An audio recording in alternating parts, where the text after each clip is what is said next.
अंगद के पिता ने मरते मरते अंगद को उसी व्यक्ति के हाथ सौंप दिया जिस व्यक्ति के हाथ पिता की मृत्यु हो रही, राम को सौंप दिया और अंगद बिना बोले राम का हो गया। अंगद एक बात सिखा के गया नई पीढ़ी के बच्चों को, आपके माता पिता में आपसे ज्यादा एजुकेशन नहीं होगी, आपके पेरेंट्स में आपसे ज्यादा एक्सपोजर नहीं होगा। हर पीढ़ी के बच्चे गुजरती पीढ़ी से ज्यादा एक्सपोजर, ज्यादा एजुकेशन लेके, ज्यादा टैलेंट लेके आते हैं। तो आपके जैसी बुद्धि शायद आपके माँ बाप में न हो, लेकिन एक बात याद रखना, आप अपने माँ बाप का निर्णय मत देखना कि वो अगर कोई निर्णय आपके लिए लें तो निर्णय मत देखना, निर्णय के पीछे की नीयत देखना। इस दुनिया में जितनी साफ नीयत ऊपर वाले ने माता पिता की बनाई है अपने बच्चों को लेकर, इतनी नीयत किसी की नहीं बनाई।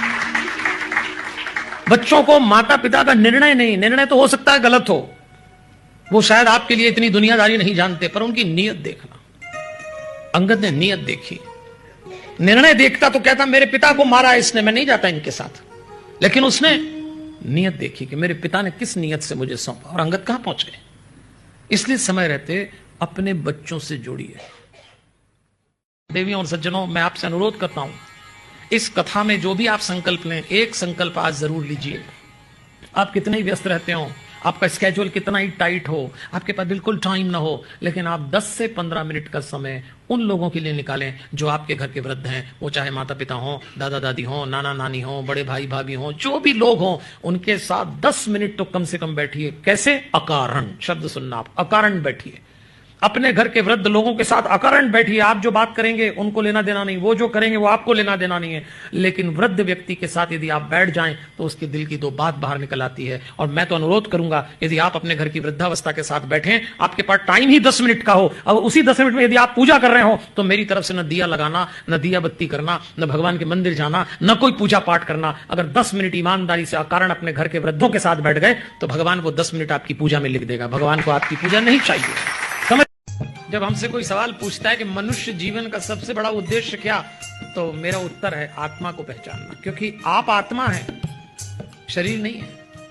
इस समय इस शरीर में है, लेकिन चूंकि हमको एक शरीर मिला है, एक माता पिता से एक घर मिला, तो हमारी जाति तय हो गई। कोई मारवाड़ी हो गया, कोई जैन हो गया, कोई क्षत्रिय हो गया, कोई पंजाबी हो गया। उसके बाद स्त्री का शरीर मिल गया, पुरुष का मिल गया, एक नाम मिल गया, एजुकेशन हो गई, तो आप कोई डॉक्टर, कोई इंजीनियर, कोई व्यापारी। पर ये सब शरीर है, आप ये नहीं है, आप इसमें हैं। इतनी मोहब्बत हो गई शरीर से। बख्श देता है खुदा उनको जिनकी किस्मत खराब होती है, वो हरगिज बख्शे नहीं जाएंगे जिनकी नीयत खराब होती है। न मेरा एक होगा, न तेरा लाख होगा, न तारीफ तेरी होगी, न मजाक मेरा होगा।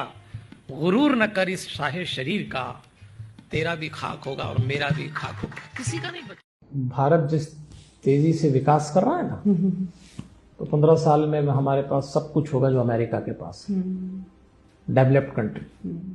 और हमने लगभग अमेरिका का कल्चर अपना लिया, वही वीकेंड का कल्चर, वही सब। लेकिन जो गलती अमेरिका ने की वो हम न करें। अमेरिका में फैमिली स्ट्रक्चर कोलैप्स हो गया। 15 साल बाद अगर हम लोगों ने सावधानी नहीं रखी, ये जो प्रोग्राम आप कर रहे हैं, आपने सवाल उठाया परिवार का, यही उम्मीद है। इसका जवाब अगर कुछ लोग सुनते हैं और विचार करते हैं, तो परिवार अगर आपने नहीं बचाया अभी से, तो भारत के पास सब होगा और फैमिली स्ट्रक्चर कोलैप्स हो जाए और खतरा मंडरा रहा है।